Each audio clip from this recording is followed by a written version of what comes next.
اعوذ باللہ من الشیطان اللعین الرجیم، بسم اللہ الرحمن الرحیم۔ السلام علیکم ناظرین، میں ہوں علی موسوی، پروگرام صبح غم میں آپ کو خوش آمدید کہتا ہوں۔ آج 13 اکتوبر ہے، پہلی سفر ہے، فرسٹ سفر ہے اور جمعۃ المبارک کا روز ہے۔ تمام مومن و مومنات، مسلم و مسلمات، خصوصاً امام زمانہ ارواحنا الفدا کی بارگاہ میں ان ایام کی تعزیت پیش کریں گے اور ساتھ ہی ساتھ میں دعا گو بھی ہیں اور پر امید بھی ہیں کہ پوری دنیا میں آپ جہاں کہیں بھی ہوں گے صدقے میں محمد والے محمد کے ساتھ خیریت سے ہوں گے۔ ناظرین، آپ کو ہمارے پروگرام کے فارمیٹ کا علم ہے۔ ہمارے پروگرام کی شروعات پروردگار کی بارگاہ میں ایک خوبصورت دعا کے ساتھ کی جاتی ہے اور اس کے بعد ہم ذکر محمد والے محمد کی طرف بڑھ جاتے ہیں۔ تو چلیں گے پہلے ایک دعا کی طرف۔ اللهم صل على محمد وآل محمد اللهم صل على محمد وآل محمد دعا for Friday. بسم الله الرحمن الرحيم. اللهم صل على محمد وآل محمد. الحمد لله الأول قبل الإنشاء والإحياء، والآخر بعد فناء الأشياء، العليم الذي لا ينسى من ذكره ولا ينقص من شكره ولا يخيب من دعاه ولا يقطع رجاء من رجاه. اللهم إني أشهدك وكفى بك شهيدا، وأشهد جميع ملائكتك وسكان سماواتك وحملة عرشك ومن بعثت من أنبيائك ورسلك وأنشأت من أصناف خلقك، أني أشهد أنك أنت الله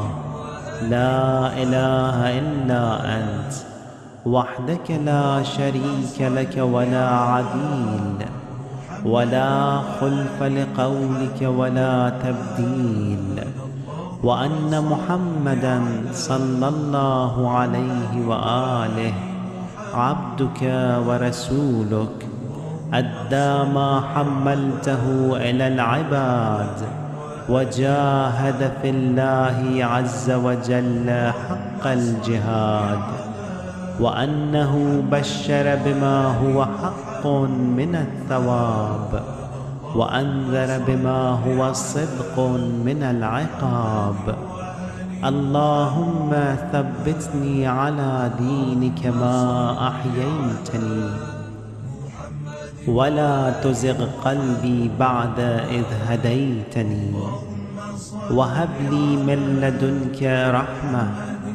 إنك أنت الوهاب. صل على محمد وعلى آل محمد، واجعلني من أتباعه وشيعته،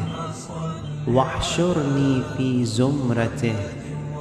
ووفقني لأداء فرض الجمعات وما أوجبت علي فيها من الطاعات، وقسمت لأهلها من العطاء في يوم الجزاء، إنك أنت العزيز الحكيم. Ziyarat for Friday. It is the day of Imam Mahdi alayhi salam and the day of his arrival.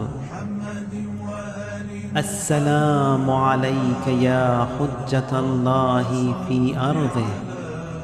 Assalamu alayka ya ayn Allahi fi khalqih.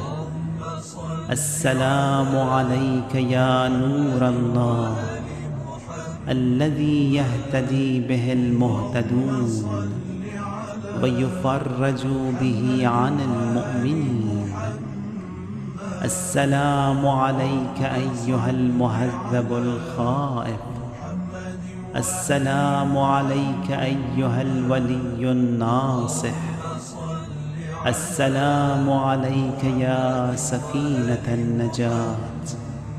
السلام عليك يا عين الحياة. السلام عليك صلى الله عليك وعلى آل بيتك الطيبين الطاهرين. السلام عليك عجل الله لك ما وعدك من النصر وظهور الأمر. السلام عليك يا مولاي، أنا مولاك عارف بأولاك وأخراك، أتقرب إلى الله تعالى بك وبآل بيتك، وأنتظر ظهورك وظهور الحق على يديك، وأسأل الله أن يصلي على محمد وآل محمد، وأن يجعلني من المنتظرين لك والتابعين والناصرين لك على أعدائك والمستشهدين بين يديك في جملة أوليائك. يا مولاي يا صاحب الزمان، صلوات الله عليك وعلى آل بيتك، هذا يوم الجمعة وهو يومك المتوقع فيه ظهورك، والفرج فيه للمؤمنين على يديك، وقتل الكافرين بسيفك، وأنا يا مولاي فيه ضيفك وجارك، وأنت يا مولاي كريم من أولاد الكرام، ومأمور بالضيافة والإجارة، فأضفني وأجرني، صلوات الله عليك وعلى أهل بيتك الطاهرين. اللهم صل على محمد وآل محمد. اللهم صل على محمد وآل محمد. اس جوان کی مگر بات ہی اور ہے،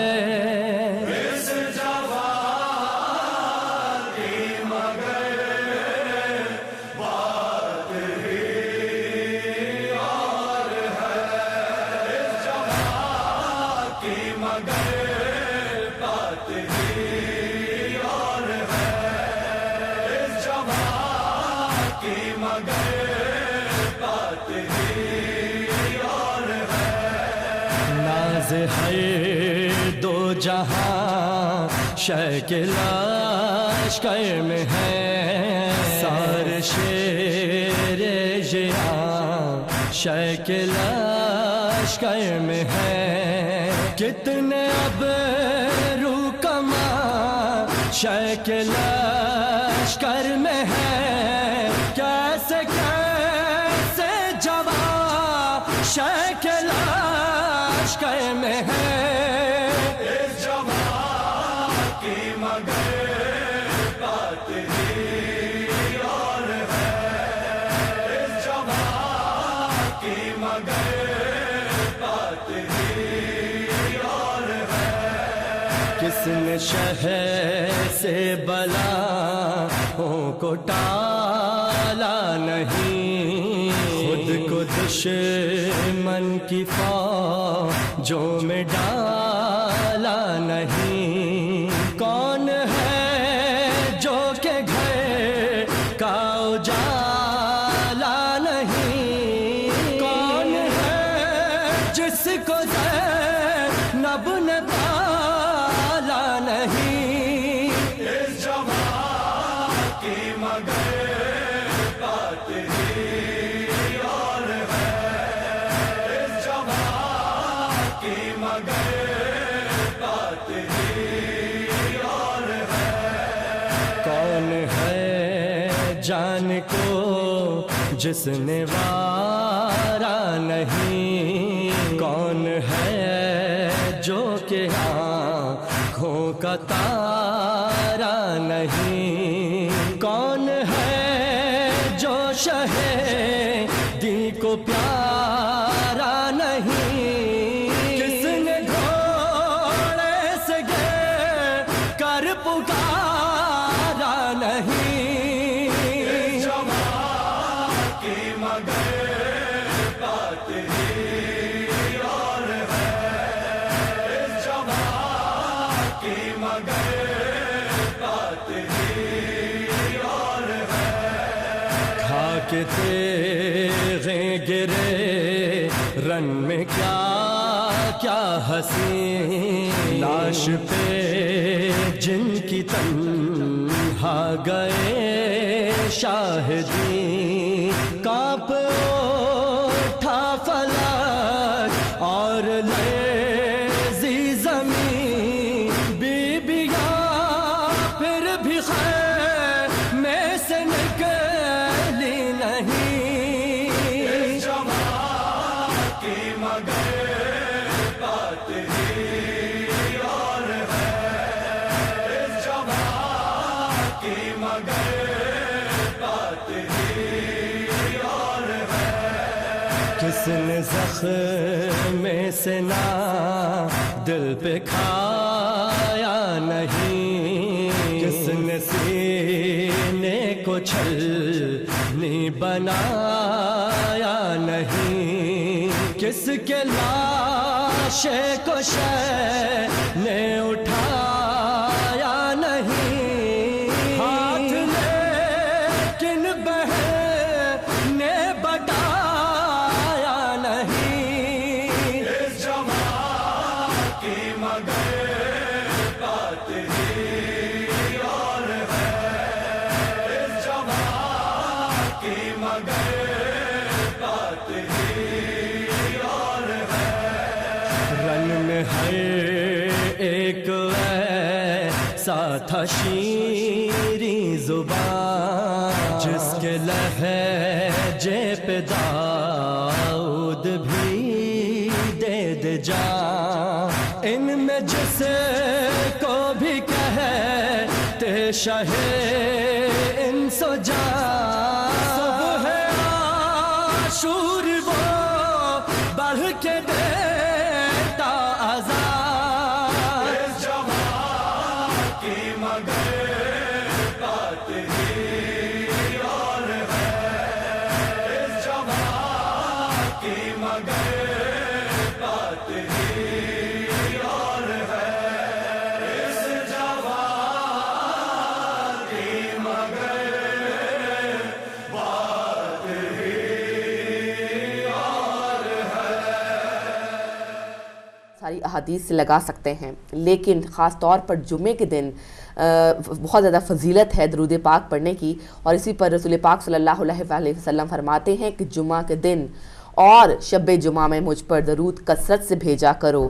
کیونکہ جو شخص ایسا کرے گا میں قیامت کے دن اس کے لیے گواہ اور سفارشی ہوں گا۔ اگر آپ چاہتے ہیں کہ اللہ تعالیٰ کے پاک پیغمبر مصطفیٰ صلی اللہ علیہ وآلہ وسلم قیامت کے دن آپ پر گواہ ہوں، آپ کے سفارشی ہوں، تو درود پاک ویسے بھی پڑھتے رہا کیجئے، لیکن خاص طور پر جمعہ کے دن جو ہے وہ ضرور درود پاک کی جو ہے وہ تسبیحاں جو ہیں وہ کرتے رہیں۔ رسول اکرم صلی اللہ علیہ وآلہ وسلم نے جمعے کے دن کا تذکرہ کیا تو آپ صلی اللہ علیہ وسلم نے فرمایا کہ اس دن میں ایک ساعت ایسی ہے کہ کوئی مسلمان بندہ کھڑا ہو کر نماز پڑھے اور اس ساعت میں جو چیز بھی اللہ سے مانگتا ہے اللہ تعالیٰ اسے عطا کرتا ہے، اور اپنے ہاتھوں سے اس ساعت کی کمی کی طرف اشارہ کیا۔ جب جمعہ کا دن اور ایک اور حدیث میں ہے کہ رسول اکرم صلی اللہ علیہ وآلہ وسلم فرماتے ہیں کہ جب جمعہ کا دن آتا ہے تو فرشتے مسجد کے دروازے پر کھڑے ہو جاتے ہیں اور آنے والوں کے نام لکھتے ہیں، اور پہلے آنے والا اونٹ کی قربانی دینے والے کی طرح لکھا جاتا ہے، اور اس کے بعد آنے والا گائے کی قربانی دینے والے کی طرح، پھر میڈے کی قربانی، اور اس کے بعد مرغی اور اس کے انڈے کا۔ لیکن جب امام خطبہ دینے کے لیے باہر آ جاتا ہے تو یہ فرشتے اپنے دفاتر بند کر دیتے ہیں اور خطبہ سننے میں مشغول ہو جاتے ہیں۔ یہ تو ناظرین کچھ جمعے کی اہمیت پر آپ کو یاد دہانی کروائی کہ کس قدر جمعے کی فضیلت ہے، اور خاص طور پر اگر آپ شب جمعہ میں سورۃ یاسین پڑھ لیں تو اللہ تعالیٰ اس کا خاص طور پر آپ کو ثواب عطا فرمائے گا، اور ساتھ ساتھ آپ کے گناہوں کی مغفرت جو ہے وہ بھی ہو جائے گی۔ اس لیے بہتر ہے کہ اپنے یہ جمعے کے جو اعمال ہیں، شب جمعہ کے اعمال، ان کو بھی جو ہے وہ بجا لایا جائے، اور پھر جمعہ کے دن خاص طور پر درود پاک کا جو ہے وہ ورد کرتے رہنا چاہیے۔ یہ تو ناظرین کچھ بات تھی جمعۃ المبارک کی اہمیت کے بارے میں۔ آج ہم تھوڑی سی بات کریں گے، جیسا کہ کل ہم نے بات کی اسراف اور جسے کہتے ہیں فضول خرچی پر۔ اسراف اور فضول خرچی کی آپ جو تذکرہ کیا، اس میں یہ کہا کہ ہر وہ چیز جو ہماری ضرورت سے زیادہ ہو، اور جو ہماری جس کی ایسی چیز جب آپ اس کو خرچ اپنے اوپر کر رہے ہوں یا کسی بھی اپنی لگژری پر خرچ کر رہے ہوں، اس سے آپ کسی دوسرے کی مدد کر سکتے ہوں، تو وہ چیز آپ کے اسراف اور معافی چاہتی ہوں فضول خرچی میں شمار ہوتی ہے۔ اسی طرح ناظرین مال و دولت پر ناز کرنا، مال و دولت پر ناز کرنا جو ہے وہ بھی ایک بہت ہی کامن بیماری ہے ہم تمام لوگوں میں۔ جیسا کہ میں نے آپ کو کل بھی کہا تھا کہ اللہ تعالیٰ جب کچھ انسانوں کو بہت جو ہے وسعت سے اور بہت ہی فراخت سے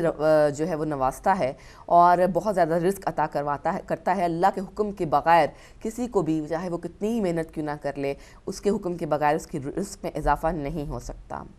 اللہ تعالیٰ سے ایسے رزق کی دعا کرتے رہنا چاہیے جو ہمیں حرام کاموں سے بچائے اور ہمیں اللہ سے دور نہ لے کر جائے بلکہ اللہ سے نزدیک کر دے۔ لیکن اکثر ایسا ہوتا ہے، ہم اپنی زندگیوں پر نظر ڈالیں، خود پر نظر ڈالیں، اپنے ارد گرد رہنے والے لوگوں پر نظر ڈالیں تو ہمیں زیادہ تعداد ان لوگوں کی نظر آتی ہے جو اپنی مال و دولت پر ناز کرتے ہیں۔ اپنے مال و دولت پر ناز کرنا ایک بہت ہی بری صفت ہے۔ مال و دولت اللہ تعالیٰ عطا فرماتا ہے تاکہ آپ رشتے جوڑ سکیں، نہ کہ رشتے توڑنے کے لیے۔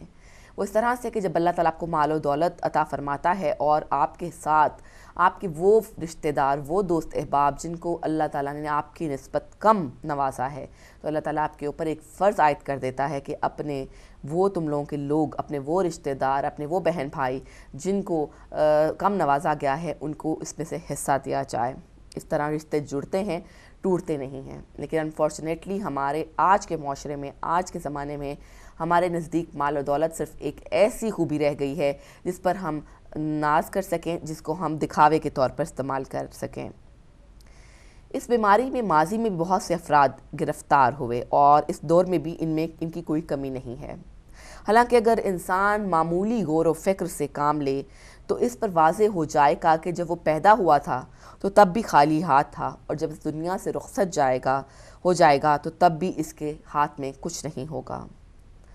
لہٰذا جس نے اس کو پیدائش سے موت تک رزق دیا وہی سب کا رازق ہے، اور وہ دے کر بھی آزماتا ہے تو اللہ تعالیٰ لے کر بھی آزماتا ہے۔ لہٰذا مال و دولت ایسی کوئی چیز نہیں ہے کہ جس کے اوپر فخر کیا جائے اور جس کے اوپر ناز کیا جائے۔ قطعاً ہی مال و دولت ایسی چیز نہیں کہ جس پہ آپ فخر کر سکیں، یہ اللہ کی دی ہوئی عنایت ہے اور اللہ ہی اس کو واپس بھی لے سکتا ہے۔ قرآن مجید نے واضح کر دیا کہ جو لوگ مخلوق خدا کا خیال نہیں رکھتے اور مال و دولت پر سام بن کر بیٹھ جاتے ہیں، وہ قیامت کے دن رسوا کن عذاب میں مبتلا ہوں گے۔ اللہ تعالیٰ ارشاد فرماتا ہے، اور جو لوگ سونا اور چاندی ذخیرہ کرتے ہیں اور اسے راہ خدا میں خرچ نہیں کرتے، انہیں دردناک عذاب کی خوشخبری سنا دو، جس روز وہ مال جہنم کی آگ میں تپایا جائے گا اور اسی سے ان کی پیشانیوں، پہلوؤں اور کمر کو داغا جائے گا، اور کہا جائے گا یہ ہے وہ مال جو تم نے اپنے لیے ذخیرہ کیا تھا، لہٰذا جس سے تم جمع کیا کرتے تھے اس کا مزہ چکھو۔ قرآن مجید میں مال و دولت کو جمع کرنے اور پھر اس پہ غرور کرنے کی اور اس پہ ناز کرنے کی جو حرکت ہے، جو بھی عمل ہے، اس کو سخت ناپسندیدہ فرمایا گیا ہے، اور جگہ جگہ بہت سی مقامات پر جو ہے اس کے جو لوگ ایسا کرتے ہیں ان کے لیے ان کو جہنم کی جو خبر ہے وہ دے دی گئی ہے۔ مال و متاع کو ذخیرہ کر کے خزانے بھرنے والوں کو اپنے اس مال و متاع کو خرچ استعمال کرنا بہت کم نصیب ہوتا ہے۔ ایسے افراد اکثر روٹی، کپڑے اور مکان تک ہی محدود رہا کرتے ہیں۔ اسلام کبھی بھی جو ہے محنت کر کے حق حلال کی مال کمانے کا جو ہے وہ مخالف نہیں رہا۔ مال کو راہ خدا میں خرچ نہ کرنے کی ممانعت ضرور کرتا ہے، اور مال کی مثال اس چشمے جیسی ہے، جتنا زیادہ استعمال کیا جائے اتنا ہی اس میں صاف و شفاف پانی آتا ہے۔ اس طرح جو افراد اپنے مال کو خرچ کرتے ہیں ان کا مال پاک ہو جاتا ہے اور ساتھ ساتھ اس میں اضافہ بھی ہوتا ہے۔ ایک عجیب جو آپ نہیں سمجھ سکتے، جو ہم نہیں محسوس کر سکتے کہ کہاں سے آ رہی ہے، ایک ایسی برکت ان مالوں میں اللہ تعالیٰ شامل کر دیتا ہے جو مال اللہ تعالیٰ کی جن مالوں میں سے اللہ تعالیٰ کی راہ میں خرچ کیا جاتا ہے۔ ذخیرہ اندوز اور راہ خدا میں خرچ نہ کرنے والے اپنی آخرت کو برباد کر رہے ہیں۔ اللہ رب العزت فرماتا ہے کہ جو انسان آخرت کی کھیتی چاہتا ہے ہم اس کے لیے اضافہ کر دیتے ہیں، اور جو دنیا کی کھیتی کا طلبگار ہے اسے اسی میں سے عطا کر دیتے ہیں، اور پھر آخرت میں اس کا کوئی حصہ نہیں ہوتا۔ اور کوئی بھی عقل مند انسان اپنی آخرت کے اوپر دنیاوی زندگی کو فوقیت نہیں دیتا، کبھی بھی ایسا گھاٹے کا سودا نہیں کرتا کہ آخرت کو خالی کر لے اور دنیا کو بھر لے۔ اسلام نے انفاق فی سبیل اللہ، صدقات اور خیرات کو اس لیے واجب قرار دیا تاکہ بخل، حسد، حرص، طمع، غرور و تکبر، طاغوتیت اور سرکشی اور ناز و نخوت جیسی بیماریوں کا خاتمہ ہو سکے۔ مال و دولت فخر و مباحات کے لیے نہیں ہے بلکہ ذاتی، اجتماعی اور معاشرتی ضروریات کو پورا کرنے کے لیے ہے۔ قارون سے بڑھ کر آج تک کوئی مال جمع نہیں کر سکا، جس کے خزانے کی چابیوں کو اٹھانے کے لیے چاق و چوبند دستے ہوا کرتے تھے، مگر پھر بھی عاجز پڑ جاتے تھے۔ ارشاد باری تعالیٰ ہے، اور ہم نے بھی اسے اتنے خزانے دیے تھے کہ ایک طاقتور جماعت سے بھی اس کی کنجیاں نہیں اٹھ سکتی تھیں۔ قارون نے بڑی عیش و عشرت کی، وہ بڑے فاخرہ لباس پہنتا تھا، اپنے گھر سے بڑی آرائش اور زیبائش کے ساتھ نکلتا تھا، محل میں نوکر چاکر خدمت گزار تھے اور لذات دنیا سے بہرہ مند تھا۔ غرور تکبر، ناز و نخوت اس کا شعار بن چکا تھا۔ وہ یہ سوچ رہا تھا کہ تمام لوگ اس کی مسخر کی ہوئی مخلوق ہیں۔ وہ چاہتا تھا وہ جب بات کرے تو سب سر جھکائے کھڑے رہیں، مگر جب خالق قہار نے اس کی جانب غضب کی نگاہ کی تو اپنے اسی خزانے میں زمین بوس ہو گیا۔ واضح رہے کہ یہ خصلت و خو صرف اس وقت کے قارون تک محدود نہیں تھی، بلکہ اس زمانے کے قارونوں کا بھی یہی عالم ہے۔ ان کی راہ و رسم اور عادات و خصلات اس جیسی ہیں، مگر یاد رکھیں کہ جس طرح موت کے پنجہ نے قارون کی گردن کو مروڑا، وہی حشر زمانے کے قارونوں کا بھی ہونے والا ہے۔ خدا تعالیٰ کی طرف سے کسی مصلحت کی بنا پر دیر تو ہو سکتی ہے مگر اندھیر نہیں ہے۔ اے کاش کے صاحبان ثروت و دولت تھوڑی فکر کرتے اور اپنے عزیز و اقارب، قوم و ملت اور محتاجوں اور غریبوں کے حال کو دیکھتے اور ان پر کچھ خرچ کرتے۔ اس سے ان کا مال بھی زیادہ ہوتا اور اللہ سبحانہ تعالیٰ خوش ہوتا اور ان کی دنیا اور آخرت بھی سنورتی۔ لیکن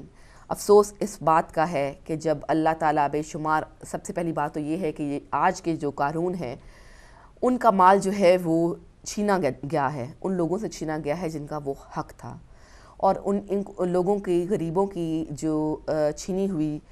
پیسہ ہے یا چھینی ہوئی جو دولت ہے اس کو سمیٹ کر یہ قارون، آج کے جو قارون ہیں وہ اپنے خزانوں کی، اپنے تجوریوں کے منہ بھر رہے ہیں۔ لیکن ان کو اللہ تعالیٰ اتنی توفیق نہیں دے گا کہ یہ ان کو اس طرح سے استعمال کر سکیں جس طرح سے اپنے مال و دولت کا استعمال کرنے کا حق ہے۔ آپ اگر ماضی پر نظر دوڑائیں ناظرین تو آپ دیکھیں گے کہ بہت بڑی شخصیات، بہت بڑے سیاستدان اور بہت بڑے جسے کہتے ہیں مالدار لوگ آج اس دنیا میں نہیں ہیں۔ آج ان کا نام بھی بمشکل جو ہے وہ لوگوں کی زبان پر آتا ہے، اور جب وہ اس دنیا سے رخصت ہوئے تو ان کے ساتھ ان کی کوئی دولت، کوئی جائیداد، کوئی انویسٹمنٹ، کوئی بینک اکاؤنٹس کچھ بھی ان کے ساتھ نہیں جا سکے، ان کو اکیلا ہی جانا پڑا۔ لیکن صد افسوس کہ ہم ان چیزوں سے، ان مثالوں سے جو ہے وہ سبق حاصل نہیں کرتے۔ ہم ان کو وہی، جیسے موت کی بات کر رہی تھی میں پچھلے دنوں، موت کی بات کرتے ہوئے جب میں نے کہا تھا کہ ہم سوچتے ہیں کہ موت جو ہے وہ اس کو آ گئی ہے، ابھی ہمارا آنے میں کافی ٹائم پڑا ہے اور ابھی جب ٹائم آئے گا تو دیکھ لیا جائے گا۔ اصل میں حقیقت میں ایسا نہیں ہے۔ موت کسی بھی وقت آ کر آپ کو اپنے پنجوں میں دبوچ سکتی ہے، ہمیں کسی بھی وقت آ کر اپنی اس جو فانی دنیا ہے، جو ہمارا مادی جسم ہے، اس سے جدا کر سکتی ہے۔ اور وہ والی بڑی بڑی ہستیاں، وہ مشہور شخصیات، وہ جنہوں نے دولت کو پانے کے لیے کچھ بھی کوئی سا بھی طریقہ استعمال کیا، آج وہ اس دنیا میں نہیں ہیں، لیکن وہ اپنی جمع کی ہوئی دولت ساتھ نہیں لے جا سکے۔ اگر یہی دولت انہوں نے منصفانہ اس کی تقسیم کی ہوتی، اللہ کے ان بندوں کو جن کے پاس کم، جن کی قسمت میں تھوڑا اگر کم رزق لکھ دیا گیا تھا، ان کی مدد کی ہوتی، تو ان کے پاس واپس جانے کے لیے بہت سارے جو ہے اعمال ساتھ ہوتے، زیادہ راہ ساتھ ہوتا۔ تو اس سے پہلے کہ دیر ہو جائے ناظرین، آئیے ہم اپنے آپ سے خود سے عہد کرتے ہیں کہ ہم اپنی دولت میں سے جتنا ہو سکے، جتنا اللہ تعالیٰ نے ہمیں نوازا ہے، جتنے بھی ہمیں رزق نوازا ہے، اس میں سے ایک بڑا حصہ جو ہے وہ غریبوں کے لیے، ان لوگوں کے لیے جو اس کے حقدار ہیں، ان کے لیے ضرور جو ہے وہ اس کو سنبھال کر رکھیں، بلکہ ان تک پہنچائیں فوراً۔ اس طرح نہ صرف اللہ تعالیٰ آپ کے رزق میں برکت فرمائے گا، بلکہ آپ کی غیب سے بھی جو ہے وہ مدد فرمائے گا۔ جی ناظرین، آج کے لیے اتنا ہی۔ انشاءاللہ جو ہے منڈے کو پھر جو سیگمنٹ میں ہے وہ کچھ ہم مزید اچھی باتیں کریں گے۔ فی الحال جائیں گے ہم ایک چھوٹی سی بریک کی طرف، اور بریک سے واپس آئیں گے تو آپ کے ساتھ پروگرام کو جاری رکھیں گے۔ لیتے ہیں ایک چھوٹا سا بریک۔